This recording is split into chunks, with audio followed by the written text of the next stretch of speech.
पश्चिम बंगाल की राजनीति में एक बार फिर से धार्मिक और सांप्रदायिक मुद्दों की आग जबरदस्त तरीके से भड़क गई है, क्योंकि ममता के विधायक ने 6 दिसंबर को मुर्शिदाबाद में बाबरी मस्जिद की तर्ज पर एक और मस्जिद बनाने का ऐलान कर दिया है। जी हां, क्योंकि 6 दिसंबर को ही साल 1992 में अयोध्या में बाबरी विध्वंस हुआ था और इसलिए यही तारीख तय की गई है ताकि एक नया बवाल खड़ा हो सके।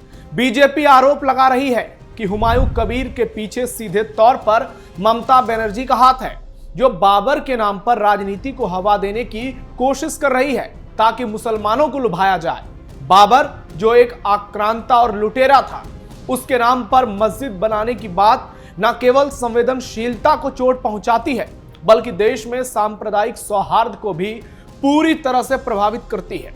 बंगाल में कुछ महीनों में विधानसभा चुनाव होने वाले हैं और उसी के मद्देनजर ये बड़ी साजिश रची जा रही है।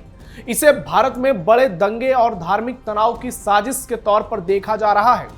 उमा भारती समेत कई दिग्गज नेता ममता बनर्जी को सीधी चेतावनी दे रही हैं कि इसको रोका जाए, नहीं तो परिणाम भयंकर होंगे।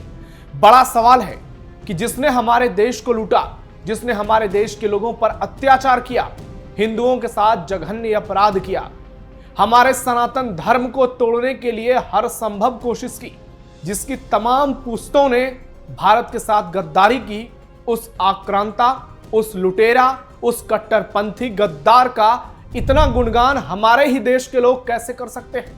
और उसके नाम पर मस्जिद बनाने की बात की जा रही है। क्या यह भारत के साथ गद्दारी नहीं है? क्या यह हमारे देश के साथ धोखा, छल और विश्वासघात नहीं है? और यही कर रहे हैं टीएमसी के विधायक हुमायूं कबीर। ये वही विधायक है जिसने एक बार कहा था कि हिंदुओं को काटकर गंगा में बहा देंगे, जिसके इस ऐलान ने पूरे देश में एक नया विवाद खड़ा कर दिया है। क्योंकि आप देखिए ये किस प्रकार का समय इसने चुना है। एक और अयोध्या में भगवान श्री राम के भव्य मंदिर के शिखर पर भगवा लहराया है, तो दूसरी ओर ये कट्टरपंथी बात कर रहा है बंगाल में एक नए बाबरी मस्जिद के निर्माण का। और ये तय मानिए ये व्यक्ति बहुत बड़ा बवाल कराने जा रहा है। नमस्कार, टर्निंग पॉइंट में आपका स्वागत है। मैं हूं नवेंदु शेखर झा। आज के टर्निंग पॉइंट में बात करेंगे पश्चिम बंगाल की और ममता की खुलेआम मुसलमानों को भड़काने की बड़ी साजिश की, जिसका मोहरा टीएमसी का विधायक हुमायूं कबीर है।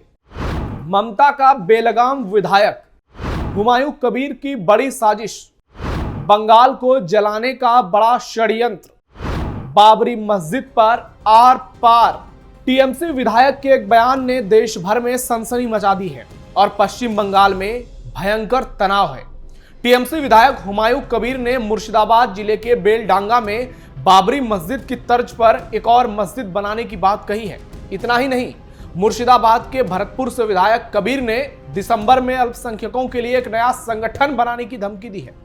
इसी को लेकर देश भर में बड़ा विवाद खड़ा हो गया है, जिस पर जबरदस्त तकरार चल रहा है, वार पलटवार चल रहा है। इसी बीच एमपी की पूर्व सीएम उमा भारती की इस विवाद में एंट्री हो चुकी है।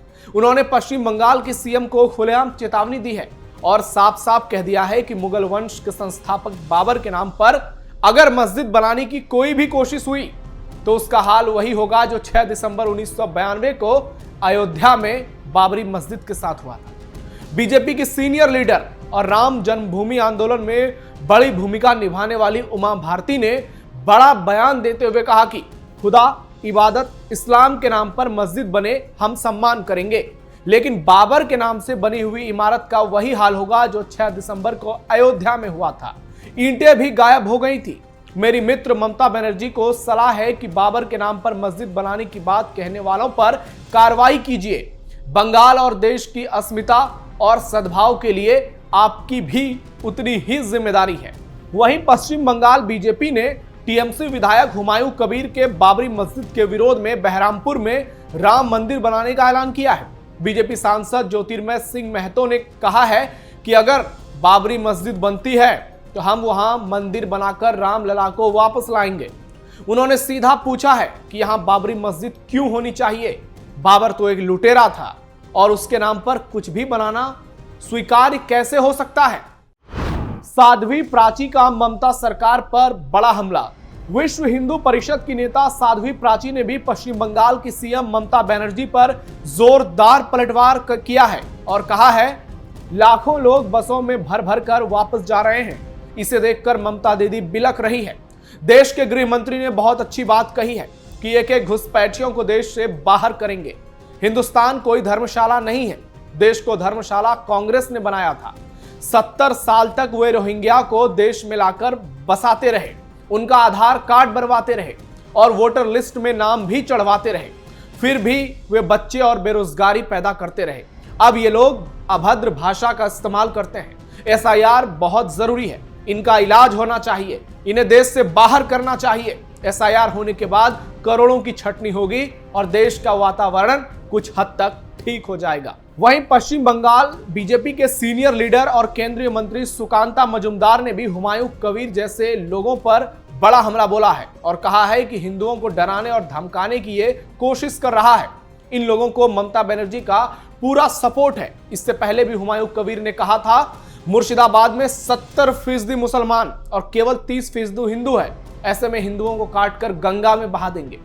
अब बंगाल के हिंदुओं को समझना होगा, नहीं तो आने वाले समय में हर मंदिर की जगह बाबरी मस्जिद बनेगा। यूपी के डिप्टी सीएम केशव प्रसाद मौर्य ने भी इस पर बयान दिया है और कहा है कि बाबर विदेशी आक्रांता था, जिसने भगवान श्री राम के जन्मस्थल पर असली राम मंदिर को तोड़कर एक ढांचा खड़ा किया था। वहीं समाजवादी पार्टी इसका समर्थन कर रही है। समाजवादी पार्टी के सांसद जियाउर रहमान बर्क ने टीएमसी विधायक हुमायूं कबीर के विवादास्पद बयान पर खुला समर्थन दिया है। बर्क ने कहा है, मस्जिद अल्लाह का घर होती है। जहां मस्जिद की जरूरत हो वहां मस्जिद बननी चाहिए। किसी धार्मिक स्थल पर राजनीति नहीं होनी चाहिए। वहीं पीएम नरेंद्र मोदी द्वारा अयोध्या में राम मंदिर के शिखर पर धर्मध्वज फहराने के बाद बर्क ने कड़ा ऐतराज जताया और कहा कि यह देश लोकतांत्रिक है, धार्मिक नहीं। राष्ट्रपति, प्रधानमंत्री और मुख्यमंत्री को सभी धर्मों को लेकर साथ चलना चाहिए। किसी एक धर्म विशेष की बात नहीं करनी चाहिए। इसको खुद समझना चाहिए। एक सांसद के पद पर बैठे हुए हैं और बात कर रहे हैं मस्जिद की। टीएमसी विधायक पर आग बबूला साधु संत। मुस्लिम धर्मगुरु कर रहे ममता का विरोध।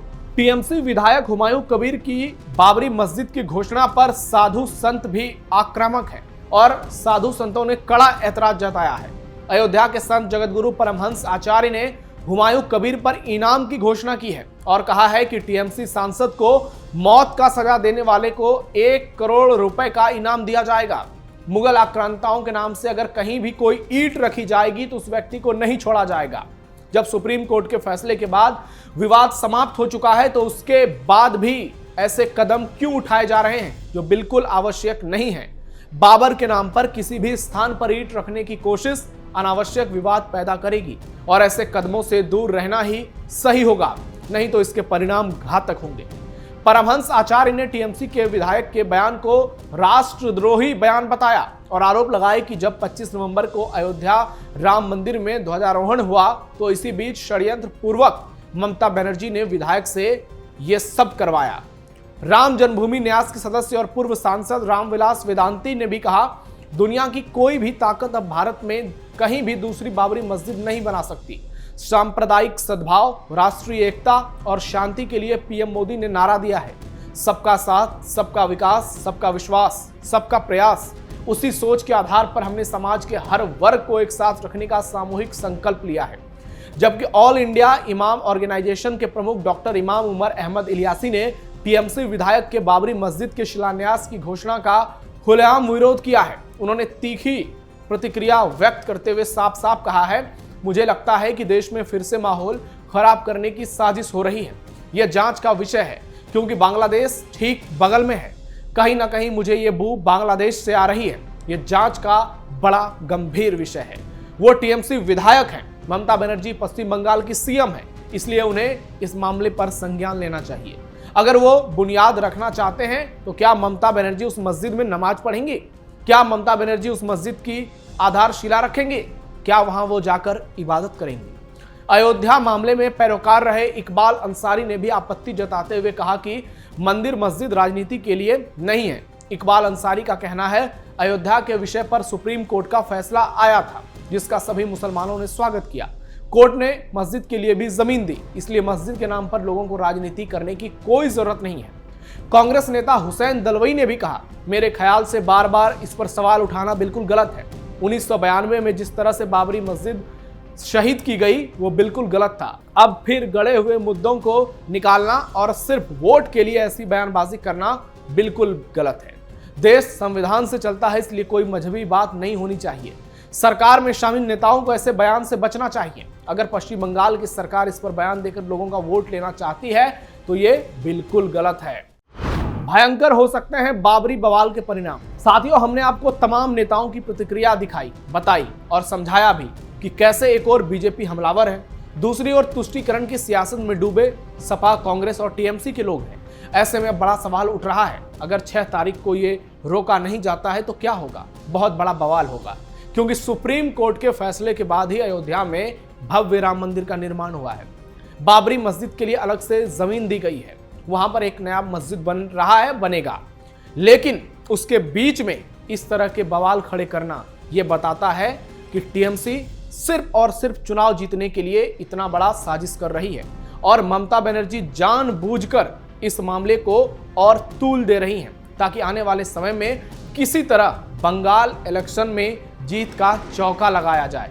ममता बनर्जी खुलेआम तुष्टीकरण की सियासत कर रहे हैं और उन्होंने मोहरा बनाया है उसी हुमायूं कबीर को जो खुलेआम कहता है हिंदुओं को काटकर गंगा में बहा देंगे। जरा सोचिए, आज के दौर में जब भारत दुनिया का सबसे बड़ा लोकतंत्र है तो क्या ऐसी बयानबाजी शोभा देती है? जब अयोध्या में राम मंदिर बन चुका है, जब सुप्रीम कोर्ट के फैसले को मुसलमान समाज भी मान चुके हैं, उसके बाद इस तरह की बड़ी साजिश किसी दंगे की आहट से रूबरू कराते हैं और बताते हैं कि भारत में अगर ऐसे लोग इस तरीके की षड्यंत्र करते रहेंगे, आने वाले समय में परिणाम भयंकर हो सकते हैं। लेकिन ये शायद भूल जाते हैं कि केंद्र में मोदी की सरकार है। राम मंदिर जब बना, परिंदा भी पर नहीं मार पाया। ऐसे में पश्चिम बंगाल में इनकी साजिश पूरी होने की संभावना ना के बराबर है, क्योंकि अगर टीएमसी का विधायक हुमायूं कबीर इस तरह से पश्चिम बंगाल को जलाने की कोशिश करेगा तो निश्चित तौर पर सरकार एक्शन लेगी, कड़ा एक्शन लेगी और इसका करारा जवाब भी मिलेगा। आप खुद सोचिए, कैसे हमारे देश के लोग हमारे देश का खाना खाकर हमारे देश के साथ गद्दारी कर रहे हैं। जो बाबर, जिसने हमारे देश के साथ क्या क्या नहीं किया, हमारे लोगों को कितनी यातनाएं दी, उस बाबर को लेकर, उस मुगल वंश को लेकर ये लोग इतना गुणगान करते हैं। शायद इनको हिंदुस्तान से ज्यादा प्रेम पाकिस्तान से है और ये इस्लामिक कट्टरपंथ की आड़ में इतने अंधे हो चुके हैं कि इनको सही और गलत का फासला नजर नहीं आ रहा है और इसीलिए ये पश्चिम बंगाल को फिर से जलाने का बड़ा खेल खेल रहे हैं। बंगाल में 1946 को रिपीट करने की साजिश रच रहे हैं। लेकिन क्या यह संभव है? आपको क्या लगता है? कमेंट बॉक्स में बताइए। फिलहाल टर्निंग पॉइंट में इतना ही। आप सावधान रहिए, अलर्ट रहिए और अपने आसपास पैनी नजर रखिए। फिलहाल के लिए धन्यवाद।